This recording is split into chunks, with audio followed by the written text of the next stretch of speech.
বাজান শোনো শোনো, চলে যেও না যুবক ভাই। ওই লুকমান হাকিম তার ছেলের নাম হলো আব্দুল্লাহ, ছেলের নাম হলো কি? কিছুক্ষণ আগে আব্দুল্লাহ ওয়াজ করেছে, করে নাই? ওই আব্দুল্লাহর নামে নাম রেখে দিয়েছে। ওই লুকমান হাকিমের ছেলে আব্দুল্লাহকে ডাক দিয়ে বললেন, ও আমার ছেলে সন্তান রে, তোমাকে নসিহত করি, আল্লাহর ইবাদত করো, আল্লাহর বন্দেগী করো, আল্লাহর দাসত্ব করো, আল্লাহর আইনের বাহিরে তুমি যেও না। এইভাবে যখন নসিহত করলেন, লুকমান হাকিমের ছেলে আব্দুল্লাহ ডাক দিয়ে বললেন, ও বাবা, আমাকে নসিহত করতেছ, কোনো সমস্যা নাই, আল্লাহর ইবাদত করবো, আল্লাহর বন্দেগী করবো, কোনো সমস্যা নাই। কিন্তু আল্লাহ রাব্বুল আলামিনের হাবিব বিশ্ব নবী করেছে একটা ঘোষণা। আল্লাহু আকবার বলেন। বিশ্বনবী একটা করেছে ঘোষণা, সেই ঘোষণাটা হলো এই দুনিয়ার জীবনে ব্যবসা করা হালাল। ব্যবসা করা কি? ব্যবসা করাটা হলো হালাল। আর ওই ব্যবসাটা আমি লুকমান হাকিমের ছেলে আব্দুল্লাহ, ও বাবা, আমি করতে চাই। আর এই ব্যবসা করতে গেলে কিন্তু টাকার প্রয়োজন। কথা বলুন ঠিক কিনা? অর্থের প্রয়োজন, টাকার প্রয়োজন। অর্থ চাচ্ছিল বাবার কাছ থেকে। আব্দুল্লাহ ডাক দিয়ে বললেন, ও আমার ছেলে রে, আমি কোথায় পাবো অর্থ করি? আল্লাহু আকবার বলেন। ছেলে কিন্তু চাচ্ছে বাবার কাছ থেকে, ও বাবা গো, তার কারণ হলো আমি ব্যবসা করতে চাই। রাসূল হালাল করে দিয়েছে। ব্যবসা হালাল না হারাম? কিন্তু আর এক ব্যবসা হারাম। কথা বলেন ঠিক কিনা?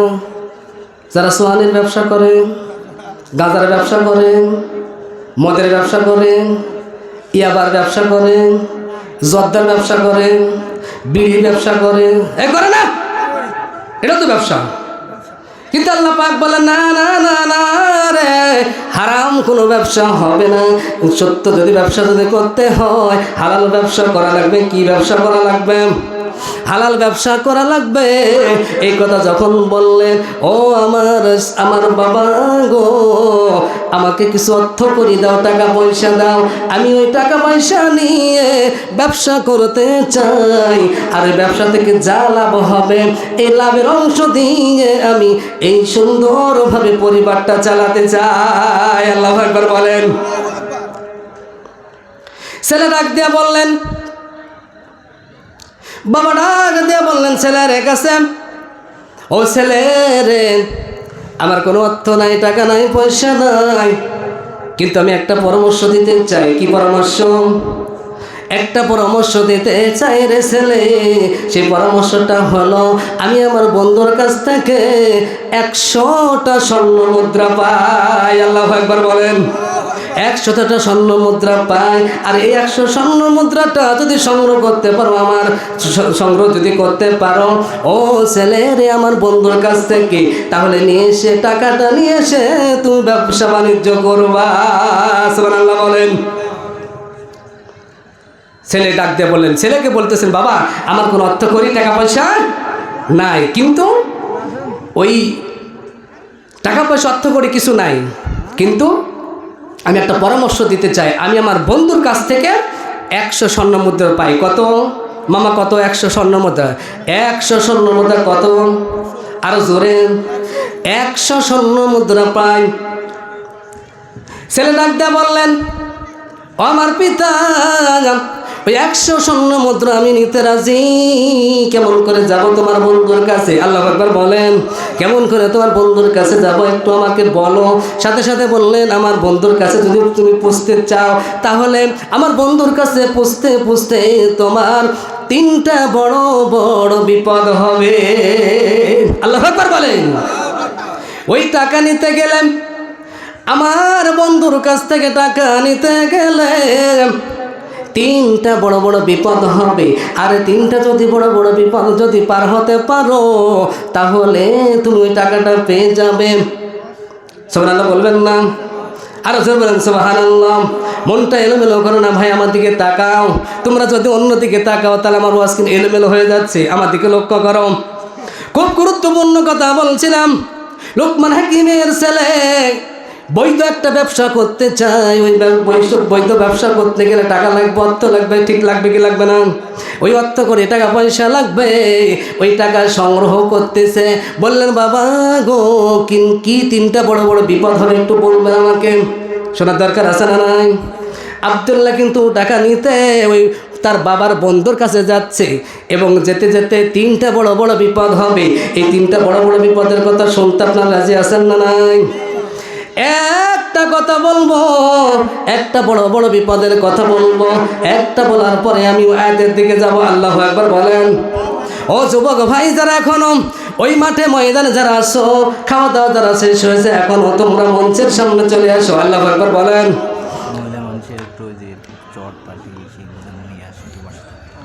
সম্মানিত উপস্থিতি, মহিলা মা বোন যারা চট এবং পাটি তোমরা সঙ্গে করে নিয়ে মাহফিলে চলে আসো। এই উঠতেছো কেন যুবক ভাই? তো ওঠো না, আমি থাকা পর্যন্ত তোমরা থাকো না কেন? থাকো রে ভাই, থাকো থাকো থাকো, আমার অল্প একটু সময় থাকো, চলে গেলে কেমন লাগে? বসো। এই যুবক ভাই তোমরা মাস্ক পরে কি তুমি কি গোয়েন্দা না? কেটে আসো, আসো। তোমরা না থেকে ওয়াজ হবে, তোমাদের জন্য 10টা সঙ্গীত বাজেট করছে। কয়টা? 10টা সঙ্গীত শোনার লাগবে না? হ্যাঁ 2টা হয়েছে, আর 8টা তো আমি বলবো তো। ওই টাকার কথা আসতেছে না? টাকার কথা আসতেছে না? যে টাকা অর্থ করে টাকা পয়সা লাগবে, তো টাকার জন্য একটা সঙ্গীত আছে, এখনই তো আমি বলবো। আমি রুকুনুজ্জামান ভাইয়ের সঙ্গীত বলবো না? ওই তো টাকা চাচ্ছে, অর্থ করে টাকা পয়সা চাচ্ছে। এই অর্থ করে টাকা পয়সা, টাকার জন্য একটা সঙ্গীত আছে, রুকুনুজ্জামান ভাই অ্যাডভোকেট রুকুনুজ্জামানের সঙ্গীত তোমাদের শোনাবো। সেই তো ভাইরাল একজন লোক, তার সঙ্গীত আমি তোমাদের শোনাবো। তুমি শুনবেন না কেন? ঠিক না? হ্যাঁ যুবক ভাই তোমরা যাবে না। টাকা আমায় মানুষ চিনাইছে, বলবো টাকা আমায় মানুষ চিনাইছে, ওহরে টাকা আমায় মানুষ চিনাইছে। বলবো চলবে এই চলবে, এই যুবক ভাই চলবে। টাকা আমায় মানুষ চিনাইছে, ওহরে টাকা আমায় মানুষ চিনাইছে, ওহরে টাকা আমায় মানুষ চিনাইছে। ওই টাকার জন্যে বাবা আমায় বিদেশি পাঠাইছে, টাকার জন্যে বাবা আমায় বিদেশি পাঠাইছে, টাকা আমায় মানুষ চিনাইছে, ওহরে টাকা আমায় মানুষ চিনাইছে। চলবে না? টাকার জন্যে বিদেশেতে কষ্ট করিলাম, কতজনের কত কথা আমি শুনিলাম, ভাইরে আমি শুনিলাম। টাকার জন্যে বিদেশে সে কষ্ট করিলাম, কতজনের কত কথা আমি শুনিলাম, ভাইরে আমি শুনিলাম। ওই টাকার জন্যে সোনার দেহ, ওই টাকার জন্যে সোনার দেহ নষ্ট হইতাছে, টাকা আমায় মানুষ চিনাইছে, ওহরে টাকা আমায় মানুষ চিনাইছে। ওই টাকার জন্যে বাবা আমায় বিদেশি পাঠাইছে, টাকার জন্যে বাবা আমায় বিদেশি পাঠাইছে, টাকা আমায় মানুষ চিনাইছে, ওহরে টাকা আমায় মানুষ চিনাইছে। কয়টা হয়েছে? 3টার কয়টা? এই 7টা সঙ্গীত শুনবে না? এই যুবক ভাই তোমরা আসো, বাস। ওই একজন সঙ্গীত শিল্পী একজন আছে, এই আসো ভাই, তোমার সাথে আমি দুর্বল লোক, আসো তুমি আসো। এই ভাই আসো, আমার নির্ঝর শিল্পী গোষ্ঠীর ছেলে, আসো ভাই আসো।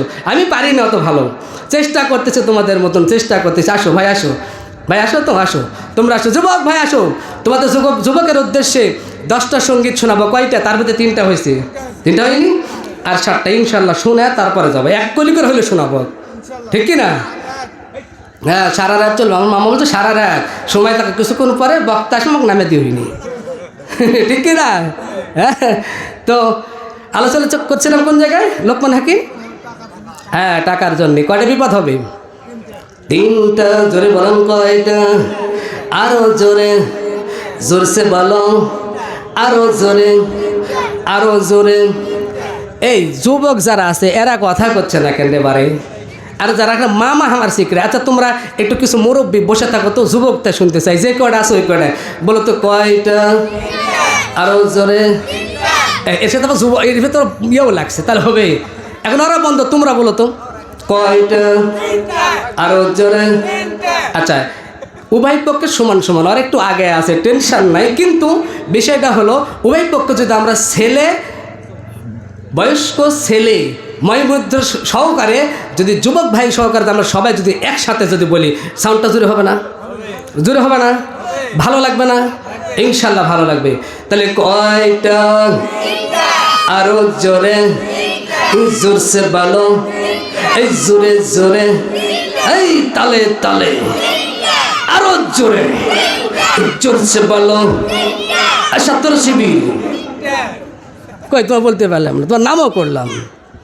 দেখ আলহামদুলিল্লাহ, দেখ আলহামদুলিল্লাহ, খুব ভালো লাগতেছে না? হ্যাঁ আলহামদুলিল্লাহ। দেখি কতক্ষণ আমি আছি, মামা আমার কতক্ষণ সময় দিছে জানি না, এখন চালাই তো নাকি। হ্যাঁ, যা আছে কপালে হবে কাল সকালে, যা আছে কপালে হবে কাল সকালে। যতটুকু সময় আছে তার সাথে 5 মিনিট বেশি সময় নেব, অন্তপক্ষে সঙ্গীত বলা হচ্ছে না। কথা বলেন ঠিক কিনা? এলাকার মানুষ ঠিক কিনা? একটা দাবি আছে, দাবি নাই? হ্যাঁ, রকুনুজ্জামান ভাইয়ের কণ্ঠে সঙ্গীত তোমাদের শোনাচ্ছি। কয়টা? 3টা হয়ে গেছে, আর কয়টা? 7টা ইনশাআল্লাহ বলেই তারপরে যাব, মঞ্চ থেকে নামব।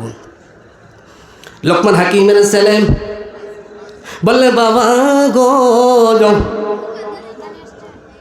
কি বিপদ হবে একটু বলো তো দেখি, মনোযোগ সহকারে শুনুন কথাগুলো। কি 3টা বিপদ হবে? 1 নম্বর বিপদের কথা বলো।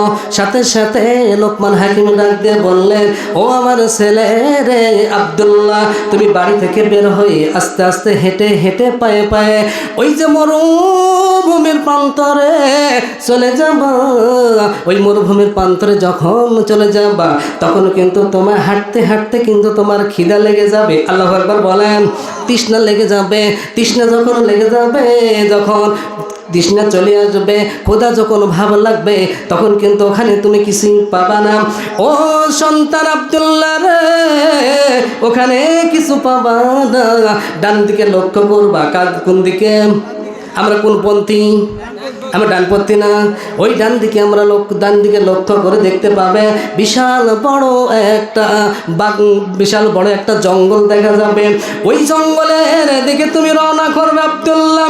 আস্তে আস্তে হাঁটি হাঁটি পা পা করে ওই জঙ্গলের মধ্যে প্রবেশ করবা। জঙ্গলের মুখে প্রবেশ করার সাথে সাথে দেখতে পাবা বিশাল বড় একটা ঝর্ণা ধারা আছে। আল্লাহু আকবার বলেন। বিশাল বড় একটা ঝর্ণা ধারা আছে। আর এই ঝর্ণা থেকে অঝর ঝর্ণায় পানি পড়তেছে, আস্তে আস্তে করে পানি পড়তেছে। আর এই পানিটা যখন পড়তেছে, তখন তুমি এই পানি থেকে তুমি খেতেও পারবা, নিতেও পারবা। আল্লাহু আকবার বলেন। এই পানিটা পড়তেছে ঝর্ণা থেকে, এই পানি থেকে তুমি খেতেও পারবা, তুমি বোতলের মধ্যে ভরতেও পারবা। ওই আব্দুল্লাহ রে, তুমি খেয়ে আবার যখন হাঁটি হাঁটি পা পা করে যখন ওই মরুভূমির মধ্যে যখন চলে আসবা, আসার পরে তোমার শরীরটা কিন্তু ক্লান্ত চলে আসবে। আল্লাহু আকবার বলেন। তোমার শরীরের মধ্যে ক্লান্তি বোধ চলে আসবে। এই যখন আসবে, তখন তোমার কিন্তু ওইখানে কোনো আরামের জায়গা নাই। সাথে সাথে তুমি বাম দিকে লক্ষ্য করে দেখতে পাবা, বাম দিকে তুমি লক্ষ্য করে দেখতে পাবা বিশাল বড় একটা বটের গাছ দেখা যাবে। আল্লাহু আকবার বলেন। ওই বটের গাছের দিকে তুমি আস্তে আস্তে রওনা করবা। ওই বটের গাছের নিচে যখন তুমি যখন বসবা, তখন তোমার কিন্তু ঘুম ঘুম ভাব আসবে। কি ভাব আসবে? বটের গাছের নিচে যখন তুমি বসে পড়বা, তখন তোমার ঘুম ঘুম ভাব আসবে। ও ছেলে আব্দুল্লাহ রে, তোমার যতই ঘুম আসু, তুমি ঘুমাবে না। যদি তুমি ঘুমাও, তাহলে কিন্তু তোমার বড় বিপদ হবে। আল্লাহু আকবার বলে। আব্দুল্লাহ, তুমি কি করবা? গাছের নিচে তুমি ঘুমাবেন না, ঘুমালেই সবচেয়ে বড় বিপদ হবে। আল্লাহু আকবার বলবেন না? তাহলে কয়টা গেল? একটা গেল। 2 নম্বর বলি। ছেলে ডাক দিয়ে বললেন, বাবা গো 2 নম্বর বিপদের কথা বলো। সাথে সাথে বললেন, ও ছেলে, এখান থেকে তুমি আস্তে করে হাঁটি হাঁটি পা পা করে তুমি রওনা করবে। একটু পরে যাওয়ার পরে দেখতে পাবে বিশাল বড় একটা শহর দেখা যাবে। কি দেখা যাবে? মনোযোগ সহকারে কথাগুলো শোনার চেষ্টা করো। বিশাল বড় একটা শহর দেখা যাবে, এই শহরের মধ্যে তুমি প্রবেশ করবা, সাথে সাথে জিজ্ঞাসা করবে ও ছেলে তুমি কে। সাথে সাথে যখন জিজ্ঞাসা করবে তুমি কে, সাথে সাথে তুমি বলবা আমি লুকমান হাকিমের ছেলে, আমার নাম হলো আব্দুল্লাহ। এই কথা বলার সাথে সাথে ওই মানুষগুলো তোমাকে আপ্যায়ন করতে যাবে, তোমাকে ভালোবেসে তারা খাইতে দিবে, পড়তে দেবে। শুধু তাই নয়, তোমাকে থাকতে বলবে, তুমি খাবা, তুমি থাকবা, কোনো সমস্যা নাই। কিন্তু দীর্ঘদিন যখন হয়ে যাবে, একদিন হয়ে যাবে, 2 দিন হয়ে যাবে, 3 দিন হয়ে যাবে, অনেক কয়েকদিন যখন হয়ে যাবে, তখন কিন্তু ওই মানুষগুলো ওই শহরের মধ্যে একটা সুন্দরী মেয়ে আছে। শহরের মধ্যে কি আছে? সুন্দরী একটা মেয়ে আছে। ওই মানুষগুলো কিন্তু ওই মেয়ের সাথে তোমাকে বিবাহ দেওয়ার জন্য তারা উঠে পড়ে লাগবে। সুবহানাল্লাহ বলেন। সাথে সাথে ডাক দিয়ে বলেন বাবা এখন কি করব। ওই মেয়ে যখন বিয়ে দেওয়ার জন্য যখন প্রস্তুতি হয়ে যাবে, তখন কিন্তু মেয়েকে তুমি বিবাহ করবা না। আর যদি বিবাহ করো তাহলে তোমার বড় বিপদ হবে। আল্লাহু আকবার বলেন। তাহলে শহরের ভেতরে যাওয়ার পরে কি হবে? সুন্দর একটা মেয়ে আছে, ওই মেয়ে দিয়ে তোমাকে বিবাহ দিতে চাবে, কিন্তু ছেলে আব্দুল্লাহ তুমি বিবাহ করবে না, সুন্দর বিবাহ করবে না। কয় নম্বর গেল? 2 নম্বর বিপদ চলে গেল। এখন 3 নম্বর বিপদ। আল্লাহু আকবার বলেন। 3 নম্বর বিপদ শোনার দরকার আছে না নাই? 3 নম্বর বিপদ। আব্দুল্লাহ প্রশ্ন করতেছে বাবা গো, বাবা 3 নম্বর বিপদটা একটু বলো না, শুনি আমি কিন্তু যাব না। সাথে সাথে বললেন বাবা হ্যাঁ গো ওই ছেলে আব্দুল্লাহ শোনো, 3 নম্বর বিপদ হলো ওখান থেকে তুমি আস্তে করে হাঁটি হাঁটি পা পা করে তুমি একটা নদীর কিনারায় চলে যাবা। আর ওই নদীর কিনারায় যাওয়ার পরে দেখতে পাবে 2 তলা একটা বাড়ি দেখা যাবে। আল্লাহু আকবার বলেন। 2 তলা বাড়ি দেখা যাবে। আর ওই বাড়িতে যখন তুমি প্রবেশ করবা, তখন তারা জিজ্ঞাসা করবে তুমি হলেন কে। সাথে সাথে বলবেন আমি হলো আব্দুল্লাহ, ওই লুকমান হাকিমের ছেলে আমি। আল্লাহু আকবার বলেন। এই কথা শোনার পর তারা আমাকে থাকতে দিবে, তারা তোমাকে থাকতে দিবে, খাইতে দিবে, পড়তে দিবে, কোনো সমস্যা নাই। যে তুমি থাকবে এবং তুমি খাইবে, কোনো সমস্যা নাই। কিন্তু ওরা বলবে তুমি এই বাড়িতে অবস্থান করো, তুমি বাড়িতে থাকো। এই কথা বলার সাথে সাথে তোমরা এই বাড়ি, ও ছেলে রে তুমি এই বাড়িতে তুমি থাকবা না। কার নসিহত? বাবা ডাক দিচ্ছেন ও আব্দুল্লাহ রে, ওই মানুষগুলো বাড়িতে যখন প্রবেশ করো বা তখন জিজ্ঞাসা করবে তুমি কে। তখন তুমি বলবা আমি লুকমান হাকিমের ছেলে আব্দুল্লাহ। আল্লাহু আকবার বলেন। এই কথা বলার পরে তোমাকে আপ্যায়ন করতে চাবেন, তোমাকে ভালোবেসে খাবার দিতে চাইবেন, তুমি খাবা, আপ্যায়ন করবা, সমস্যা নাই। কিন্তু ওরা কিন্তু তোমাকে বলবে বাড়িতে থাকা লাগবে। কিন্তু আব্দুল্লাহ রে তুমি এই বাড়িতে থাকবা না। আর যদি থাকো আব্দুল্লাহ, তাহলে তোমার বড় বিপদ হবে। লিল্লাহি তাকবীর। তাহলে 3টা বিপদ বুঝতে পারছেন? 3টা বিপদ। সর্বপ্রথম গাছের নিচে শোয়া যাবে না, বাবা বলতেছে শুলেই তোমার বড় বিপদ। দ্বিতীয়টা হলো শহরের মধ্যে প্রবেশ করবেন, সুন্দর একটা মেয়ে তোমাকে বিবাহ দিতে চাইবে, তুমি বিবাহ করবে না, করলে কি হবে? বিপদ হবে। 3 নম্বরটা হলো কি, যে ওই যে বাড়ি আছে আমার বন্ধুর বাড়ি, ওরা কার বাড়ি? বন্ধুর বাড়ি। ওই বাড়িতে যদি তুমি যাও, তোমাকে তারা কি করবে? খাইতে দিবে, আপ্যায়ন করবে। কিন্তু খাবে, কোনো সমস্যা নাই, আপ্যায়ন করবে, তাও কোনো সমস্যা নাই। কিন্তু কি করবে? ওই বাড়িতে থাকতে বলবে, কিন্তু তুমি থাকবা না। থাকলেই বিপদ, থাকলেই বিপদ। কয়টা? এটা শোনার দরকার আছে না নাই? কারা কারা শুনবেন একটু হাত উঠান দিন। কারা কারা শুনবেন? লিল্লাহি তাকবীর, লিল্লাহি তাকবীর, লিল্লাহি তাকবীর। আচ্ছা এভাবে হলো না, আমি একটু 60টা তাকবীর দিতে চাই, আপনারা দেবেন তো? সবাই বুঝবে যে হ্যাঁ ওয়াজ মাহফিল আজকে লোক আছে, অনেক লোক হয়েছে, কিন্তু অনেক লোক হয়েছে, আলহামদুলিল্লাহ বলেন। এটি তো মেলা। ইসলামের কাছে অনেক মানুষ কম, কিন্তু আল্লাহ বিজয় দান করেছে, কথা ঠিক কি না? বদরের প্রান্তরে 313 জন নিয়ে কাফের সৈন্যর পক্ষে আল্লাহ বিজয় দান করেছে। কথা বলেন ঠিক কি না? কাফেরের বিরুদ্ধে 313 জন বদরের প্রান্তরে। প্রাণপ্রিয় বন্ধুগণ, এই জন্য বলছিলাম যা ইসলামের পক্ষে আসতেছে এগুলো কিন্তু ছাঁটাই করে বাছাই করে, ঠিক কি না? অনেক দূরে দূরে অনেক মানুষ আছে, তো আমরা একটু তাকবীর দিতে পারবো না ইনশাআল্লাহ? আল্লাহর দরবারে। কার দরবারে? এই তাকবীর নিয়ে কিন্তু ঠেলাঠেলি হয়েছিল, কথা বলে ঠিক কি না? ওই তাকবীরটাই দিতে চাই। আল্লাহ বললেন যে আমার জমিনে বসবাস করবে আর আমার তাকবীর হবে না, কুলাঙ্গার তোর বাংলার জমিনে স্থান হবে না। কথা বলেন ঠিক কি না? আয়না ঘর আছে, ফট করে আসবে, চট করে ঢোক মার, ফট করে দিয়ে তুমি ভিতরে, ঠিক কিনা? হ্যাঁ, কথা বলেন ঠিক কিনা? প্রাণপ্রিয় বন্ধুগণ, এই জন্যে ওই তাকবীরটা একটু দিতে চাই। সবাই একটু গলা খাকার দেন তো। হ্যাঁ, ইনশাআল্লাহ একটু হাত মুষ্টি করেন, একটু তাকবীর দেবো। হয়তো এরপরে হয়তো থাকতে পারবো কিনা জানি না, তাকবীর দেবো ইনশাআল্লাহ। যারা কাফের, বেদিন, মুশরিক, যারা ইসলাম বিরোধী, ইসলাম শত্রু যারা, তারা দূরে চলে যাবে। কথা বলো ঠিক কিনা? আর যারা কোরআনের পক্ষে আছে তারা কিন্তু চলে আসবে। একটু হাত টান টান উত্তেজনা করে একটু তাকবীর দিবেন। লিল্লাহি তাকবীর। নারে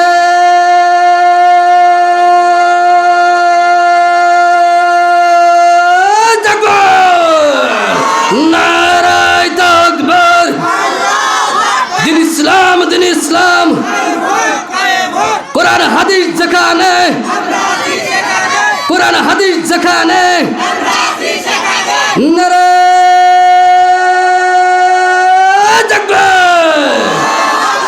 যাক আলহামদুলিল্লাহ। বেশি কিছু বললাম না, অল্প কিছু বলে আলোচনার দিকে যাবো। কথা বলেন ঠিক কিনা? কিন্তু কোরআনে একটু আয়াতের হক একটু আদায়